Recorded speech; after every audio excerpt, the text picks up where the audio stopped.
말씀은 출애굽기 9장 17절부터 35절까지 말씀인데요. 27절부터 30절까지만 함께 봉독하고 내용은 17절부터 35절까지의 내용을 함께 다루었으면 좋겠습니다. 함께 그럼 27절부터 한 절씩 교독하겠습니다. 바로가 사람을 보내어 모세와 아론을 불러 그들에게 이르되 이번은 내가 범죄하였노라. 여호와는 의로우시고 나와 나의 백성은 악하도다.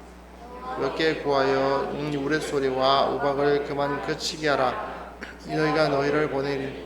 너희가 다시는 머물지 아니하리.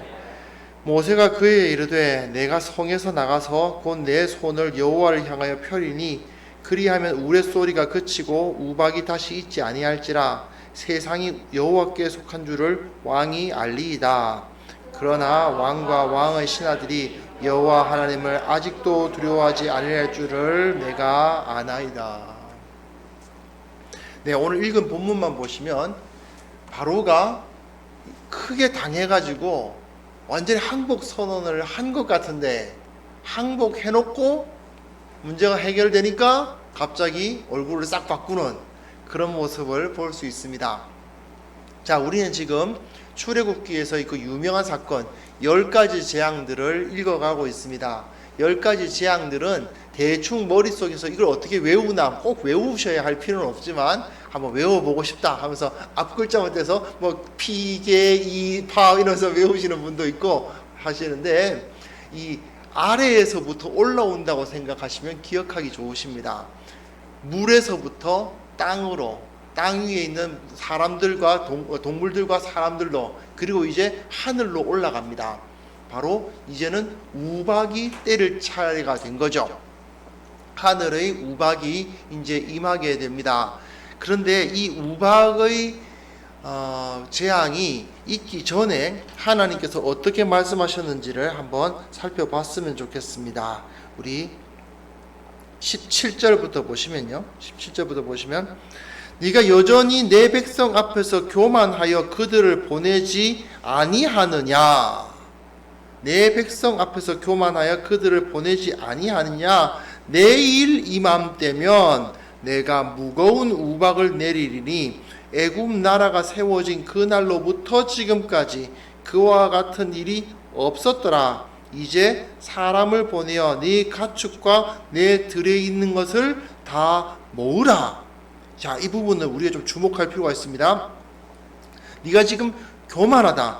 내 백성 앞에 교만한데, 그래서 내가 애굽 나라가 세워진 이후로 지금까지 한 번도 없었던 그런 우박을 너희들에게 내릴 거다라는 말씀을 주신 다음에, 그 다음에 이 가축과 네 들에 있는 것을 모아서 우박을 맞지 않도록 실내로 이끌어 드리라고 말씀을 하십니다. 그러면서 그 집에 돌아오지 않는 것들에게는 우박이 그 위에 내리리니 그것들이 죽으리라 하셨다. 우박을 내리겠다라고 명령을 하신 다음에, 그런데 우박 맞을 애굽인들을 왜 신경 써주시는 걸까요? 네가 너무 교만하다. 하나님께서 그냥 재앙을 확 내려버리시면 되는데 굳이 거기서 자, 너희 그 가축들 빨리 들이지 않으면 맞아 죽을 거야. 빨리빨리 들여보내도록 해. 그렇게 말씀을 하십니다. 그러니까 어떤 일이 벌어지느냐. 20절에 보시면 바로의 신하 중에 여호와의 말씀을 두려워하는 자들은 그 종들과 가축을 집으로 피하여 들였어요. 애굽에서 한 번도 이런 적이 없었다고 할 정도의 우박이 임할 거라는 말씀만 주어지니까 그들 가운데 어떤 이들은 말을 듣고 이제 그를 이끌어 드리는 모습을 볼 수가 있습니다. 그리고는 여호와의 말씀을 마음에 두지 아니하는 사람은 어떤 일이 벌어집니까? 그의 종들과 가축을 들에 그대로 두었다라고 되어 있습니다. 바로 여기서 하나님께서 애굽을 어떻게 생각하고 계셨던가가 나타나는 것이죠. 우리는 이제 만화 영화 같은 데도 보면 주로 그렇습니다만은 만화 영화만 그런 건 아니고 소위 말하는 인기 있는 영화도 그래요. 이야기를 보면 정확하게 악인과 선한 사람이 나뉩니다. 그래서 아이들이 만화 같은 거나 또 영화 같은 거 보면 아빠 우리 편이 누구야? 이렇게 얘기하는 거예요. 이쪽은 우리 편, 우리는 착한 편, 그래서 쟤네들은 나쁜 편. 그래서 정확하게 나누고 마치 축구나 야구 경기 하는 것처럼 적과 우리 편이 나뉘어지는 그러한 세상을 많이들 그리지요, 이야기에서는. 하지만 성경에서는 현실을 반영하고 있습니다. 이 세상이 정말 정확하게 악인과 선인으로 나뉘는가? 그렇지가 않지 않습니까? 우리는 그리스도인들이 사실 이런 그 오류를 범할 때가 있습니다. 그리스도인들은 다 선하고 불신자들은 다 악하다.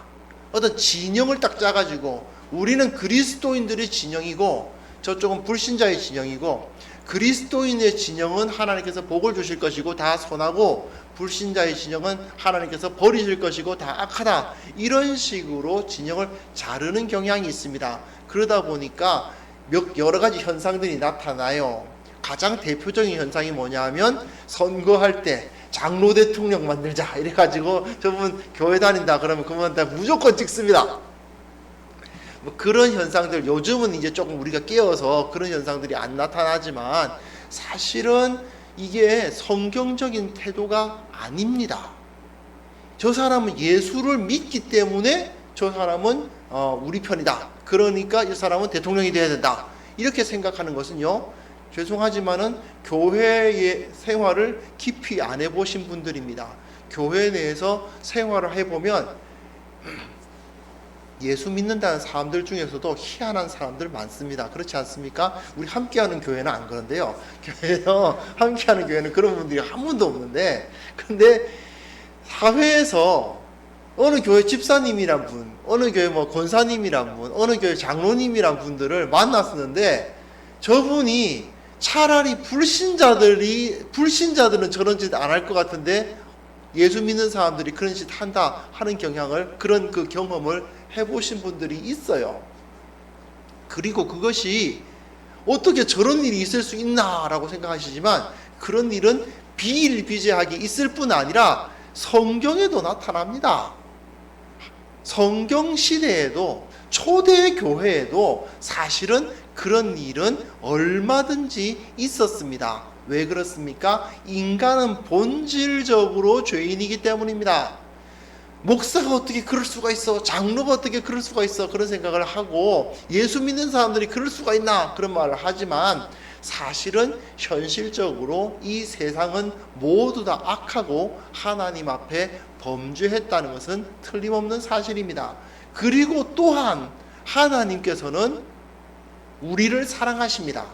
그리스도인들을 사랑하세요. 그런데 하나님은 그리스도인들을 사랑하시고 예수 믿는 사람들을 사랑하시고 쟤네들은 안 사랑하실 거야 라고 생각하시지만 그것도 잘못입니다. 하나님은 죄송하지만 안 믿는 사람들까지 사랑하신다는 것이 여기서 나타납니다. 그가 죄인임에도 불구하고, 하나님을 알지 못함에도 불구하고 여전히 그들에게 햇빛을 비춰주시고 비를 내려주시고 그들이 삶을 영위할 수 있도록 도와주시고 그들이 최소한의 삶을 영위할 수 있도록 이 땅을 다스려 주십니다. 여기서 우리가 분명하게 깨달아야 될 것이 하나가 있죠. 절대 하나님은 우리만 사랑하시는 분이 아니시다. 지금 이 상황을 보십시오. 바로는 하나님의 백성이라고 불리웠던 이스라엘을 철저하게 압제했고, 하나님의 말씀이 주어졌음에도 불구하고 몇 번씩 거절하고 거짓말하고 따르겠다고 해놓고 안 하고 약속을 어기는 그런 짓을 했음에도 불구하고, 그리고 그 애굽 사람들이 결코 이스라엘 사람들에게 그렇게 친절하게 대했을 리가 없지요. 그런데도 불구하고 하나님은 여기서 그 사랑을 나타내 주십니다. 지금은 너희들의 이 불순종에도 불구하고, 불순종 때문에 그 재앙을 통해서 너희가 믿는 이 신들이 결코 신들이 아니고 하나님이 이 모든 것을 주관하신다는 것을 분명하게 드러내 주시기 위해서 이런 일을 하시지만, 그러나 기본적으로 지금까지 하나님은 애굽을 번영하게 하셨고 그 나일강을 흐르게 하셨고 그들에게 수많은 곡식과 가축들을 허락해 주신 분이라는 거죠. 우리는 일단 이것을 인정할 수 있어야만 합니다. 하나님께서는 여전히 저들을 사랑하시고 여전히 저들이 유지되기를 원하시고 저들이 다 죽기를 원치 않으신다는 것을 우리는 꼭 기억할 필요가 있습니다. 그리고 또한 그 가운데서 믿는 자들을 만나기를 원하시는 거죠. 바로 이렇게 복음을 전하시는 겁니다. 이게 복음입니다. 복음의 근본적 본질이 이거예요. 지금 하나님께서 재앙을 너희들에게 내리실 것이다. 그 재앙을 피하기 원한다면 이 말씀을 들으라. 말씀을 듣고 따르면 살 것이요 그렇지 않으면 죽을 것이다. 이것은 믿든지 아니 믿든지 모든 사람들에게 선포되는 것이고 그리고 그들 중에 믿는 자들은 이렇게 구원을 받았습니다. 자, 한번 생각을 해보십시오. 저도 사실 목축을 잘 알지 못하기 때문에 이런 말씀을 드리기 좀 어렵습니다만은 사실은 양떼나 소떼를 가지고 있는 사람의 입장에서는 소떼나 양떼가 들에 있는 것이 이익입니다. 왜냐? 아무래도 들에서 먹을 것을 뜯어 먹어야 잘 살 것이고 안으로 들여다 놓으면 일일이 그걸 다 먹을 것 대줘야 되고 그리고 아무래도 바깥에서 열심히 먹고 있어야 이제 살도 찌고 그러겠죠. 안에 들여 놓는다는 것 자체가 일입니다. 상당히 복잡한 일이 되는 거죠. 물론 그게 그렇게까지 큰 일이냐라고 할 수 맞습니다. 대단히 큰 일은 아닙니다. 조금 귀찮은 일일 뿐이고 하루 정도 그것을 하루나 이틀 정도 가축들을 좀 안 먹인다고 해서 또는 그 들의 풀을 뜯게 하지 못한다고 해서 그것들이 죽을 일은 아닙니다. 그러나 그 조그만 것도 사실 인간들은 믿음이 없으면 안 하는 것이죠. 한번 생각을 해보십시오. 현실적으로 제가 이렇게 교회를 있어 보면 제일 안 지키고 싶은 법이 뭐냐면 소방법입니다. 소방법. 왜냐하면 아무 일도 안 일어날 것 같은데 그렇지 않습니까? 아무 일도 안 일어날 것 같은데 불 나면 이거 있어야 된다고 딱 했는데 불이 날까요? 안 날 것 같은데 그렇지 않습니까? 그리고 제일 또 아까운 느낌이 뭐냐 하면 이제 이런 겁니다. 캡스 이런 거 보면 이런 데서 들어가는 거 사실은 상당히 아깝다는 생각이 듭니다. 왜 그러냐? 도둑도 없는 것 같은데 괜찮을 것 같은데 이렇게 생각을 하는 거죠. 하지만 그 조그마한 노력과 그것을 하면 사실 굉장히 안전을 누림에도 불구하고 인간들은 그런 식으로 생각을 한다는 것입니다. 자, 하나님께서 정말 저들에게 엄청나게 어려운 것을 요구하셨느냐? 아닙니다. 조금 귀찮을지 몰라도 너네들 것을 이제 안에다 들여놓고 있으면 그것도 언제 우박 내린다고까지 다 말씀해 주셔요. 내일 내린다고. 언제 올지 모르는 그런 것도 아니잖아요. 우리가 지금 제일 어려운 게 뭡니까? 우리 주님이 언제 오실지 알 수 없는 게 어려운 거잖아요. 그런데 얘네들은 언제 우박이 내릴지까지 다 공지가 됐으니 당연히 그냥 이렇게 하면 됩니다. 그러나 그렇게 되지를 않죠. 아파트 생활 해보니까 그렇더라고요. 약 친다고 아무리 공지를 해도 꼭 보면 창문 열어놓으시는 분들이 있어요. 그러다 보니까 그렇게 하다 보니 맨날 당하는 겁니다. 자, 인간들의 모습이라는 것을 한번 생각해 보십시오. 정말 하나님께서 그 구원을 얻고자 하는 데 있어서 대단한 것, 어려운 것, 인간적으로 할 수 없는 것을 요구하십니까? 아닙니다. 예수 그리스도를 믿고 자신의 죄를 회개하고 자신이 하나님 앞에 용서받아야만 한 존재라는 것을 인정하고 그 복음을 받아들이는 것이 정말 우리가 생각했을 때 신앙생활이 너무 어려워요라는 말을 하실 때도 있지만 솔직히 한번 생각해 보십시오. 정말 그렇게 힘든 일일까요? 정말 그렇게 대단히 어려운 일일까요? 저는 그게 아니라고 생각을 하고 있습니다. 제가 예전에 대학생들 사역할 때 그런 때가 있었어요. 목사님, 성경은 왜 이렇게 어려워요? 너무 힘들어요. 그렇게 제자훈련하는 친구가 그렇게 이야기를 하더라고요. 그런데 문제는요, 그 친구가 전공이 법학이었습니다. 성경보다 몇 배나 두꺼운 법전을 읽으면서 성경에는 요즘에는 나오지도 않는 그 한자가 막 섞여 있는 글을 막 읽고 있으면서 말이죠. 그런데도 이제 그것을 성경을 읽을 때 너무도 어렵답니다. 어떤 친구는 세상에 의학 전공입니다. 그걸 다 외웁니다. 와, 엄청납니다. 야, 그거 뼈 이름을 다 외우는 거냐? 네, 다 외워야 돼요. 야, 그걸 다 외울 수 있구나. 근데 왜 성경 암송은 그렇게 못하니? 생각을 하게 되는 거죠. 야, 그걸 외울 수 있구나. 정말 대단하다. 근데 그 암송 한 구절 하는데 그게 그렇게 힘들더냐? 이렇게 물어보게 되죠. 사실은 우리가 일상에서 생활하는 데 있어서 여러분들이 직장이나 또는 가정에서 하는 행동들만 생각해 봐도 사실상 신앙생활을 위해서 우리가 특별히 띄워놓고 행해야 될 일들은 그렇게 심하게 힘든 일이 아닙니다. 솔직히 생각해 봅시다. 조금만 빼면, 인간들, 다른 사람들이 생각하기에 조금만 포기하면 충분히 할 수 있는 일들, 그런 것들 아닙니까? 그런데도 불구하고 그것을 안 해서 영적인 피폐함을 경험하게 되고 결국은 망하죠. 세상 사람들도 마찬가지입니다. 어떻게 보면 하나님의 말씀을, 특히 애굽 사람들 보십시오. 지금까지 계속 재앙이 임한다는 메시지가 전해졌고 그 메시지대로 행해지는 것을 보았으니 어떤 사람들은 분명히 믿고 그걸 받아들였을 겁니다. 그 사람들은 자기 재산을 지켜요. 왜요? 하나님께서 그들을 사랑하시거든요. 하나님께서 그들을 완전히 재앙으로 치시지 않았거든요. 피할 수 없는 재앙으로 애굽을 치시지 않았습니다. 하나님께서 지금도 마찬가지입니다. 이 세상에 계속해서 복음이 전파되고 있는 이유는 무엇입니까? 아직까지도 저들이 살아있는 이유는 무엇입니까? 예수님을 욕하고 하나님을 비난하면서도 여전히 아침에 일어나서 먹고 자고 마시고 할 수 있도록 하시는 이유는 무엇입니까? 사실은 하나님께서 저들을 사랑하시기 때문입니다.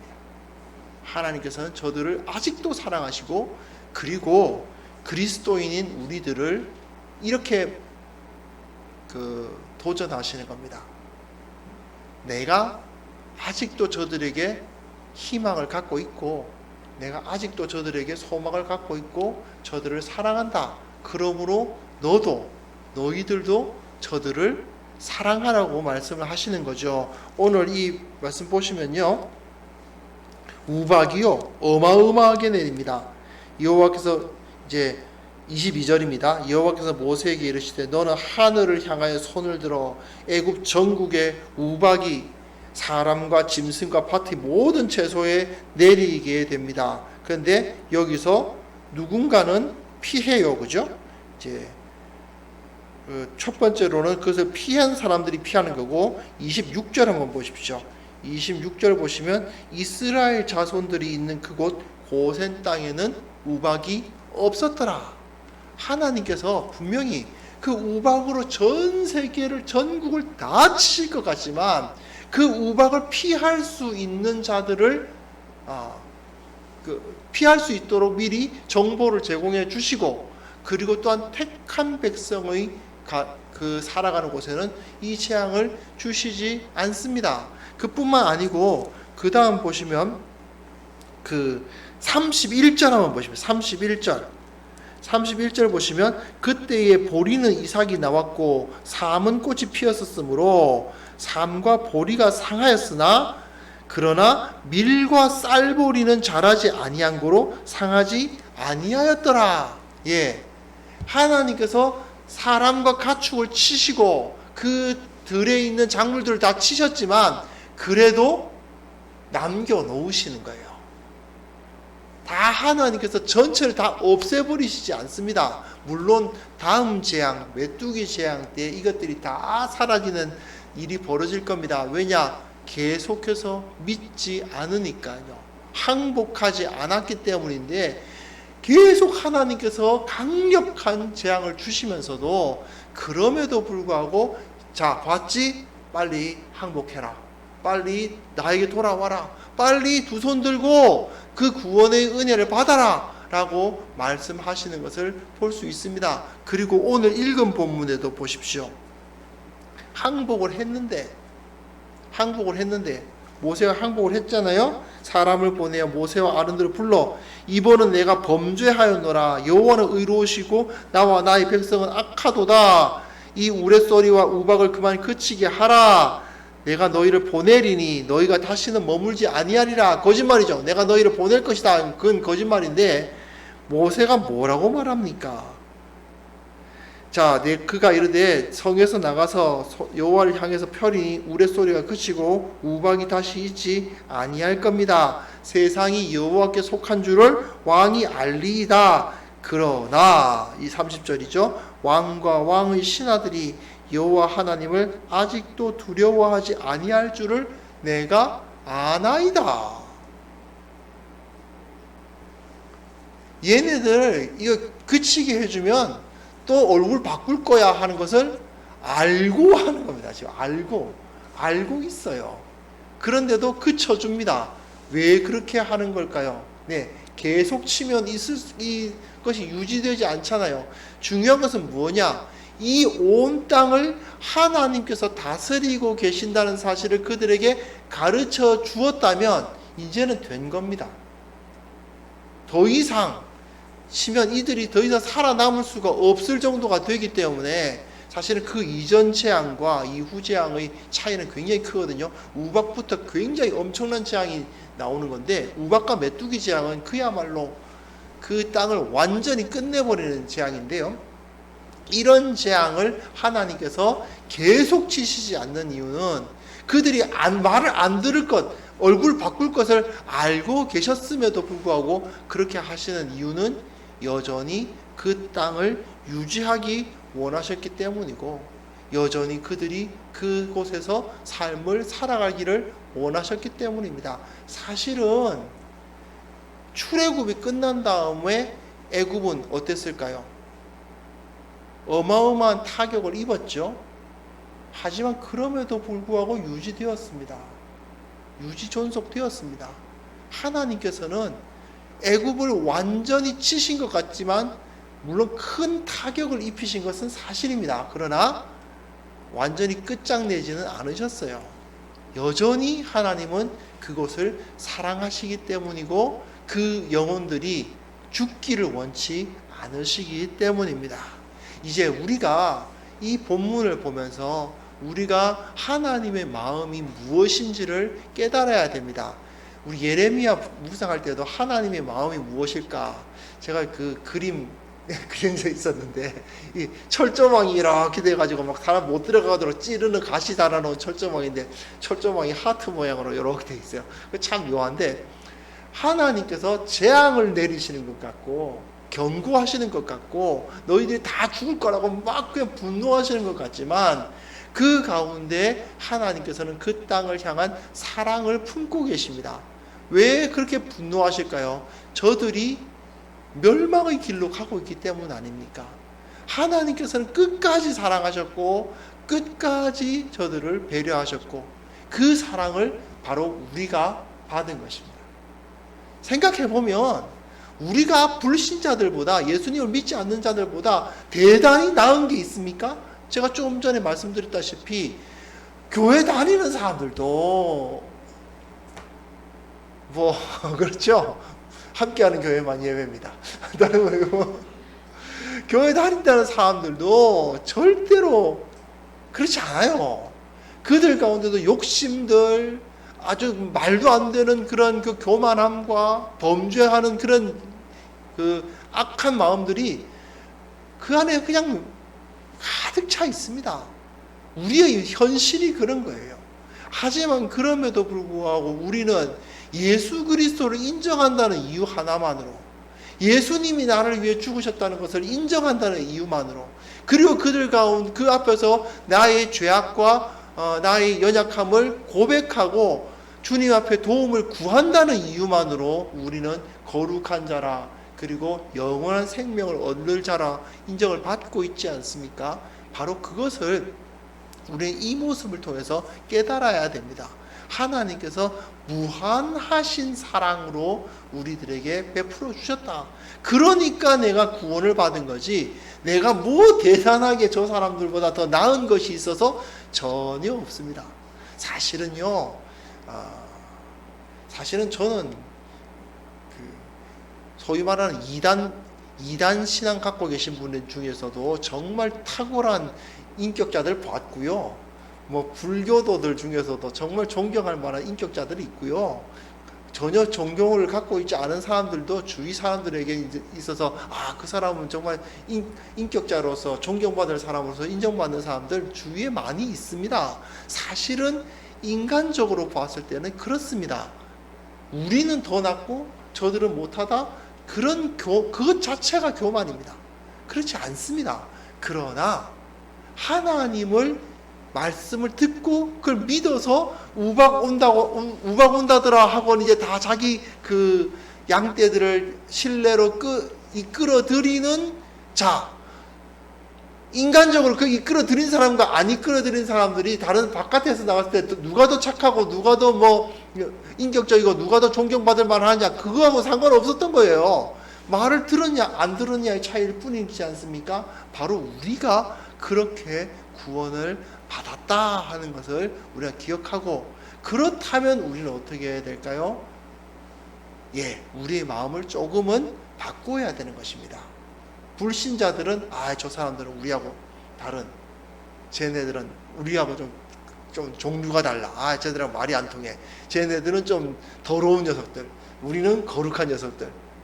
약간 그 경건주의적 전통이 좀 강력하게 너무 좀 극대화되면 이런 경향들이 나타나는 모습이 있는데, 우리 이제 그리스도인들이 조금은 마음을 다르게 해야 될 것 같습니다. 불신자들이라 하더라도, 술 좀 마시고 담배 좀 피우신다 하더라도 그 사람이 그렇게 나보다 못한 사람은 아닙니다. 그렇게 나보다 대단히 악한 사람도 아닙니다. 어쩌면 하나님께서는 여전히 그를 사랑하고 계시고 그를 구원하기를 원하고 계실지도 모릅니다. 혹시 주위에서 저 사람은 정말 예수 믿었으면 좋겠는데 예수 믿었으면 좋겠는데 저 사람 정말 왜 예수님을 안 믿을까 싶은, 인격적으로도 존경스럽고 그런 사람들이 있으실 수도 있을 겁니다.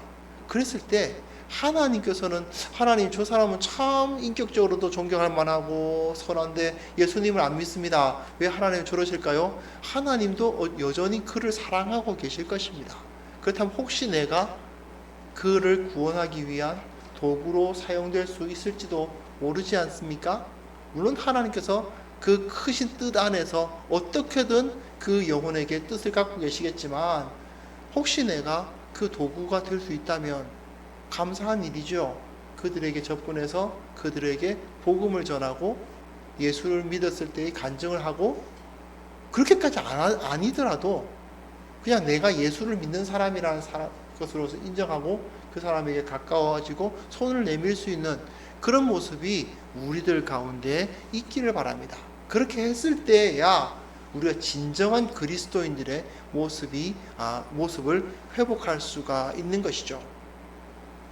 많은 경우에 점점 더 그리스도인들이 우리끼리 소위 그 개토화 된다는 말을 쓰는데, 우리끼리만 딱 해서 벽을 딱 치고 안 믿는 사람과 믿는 사람을 벽을 딱 친 다음에 우리 안에서만 잘해볼 거야, 이렇게 우리끼리만 있으면 돼 라고 생각하는 그런 모습들을 교회사에서, 한국 교회도 좀 그런 면이 없지는 않았던 것 같아요. 그런 부분들이 있었는데, 사실은 예수님 시대에 유대인들이 그랬습니다. 결국은 예수님께서 저들을 악하다고, 저들에게 이제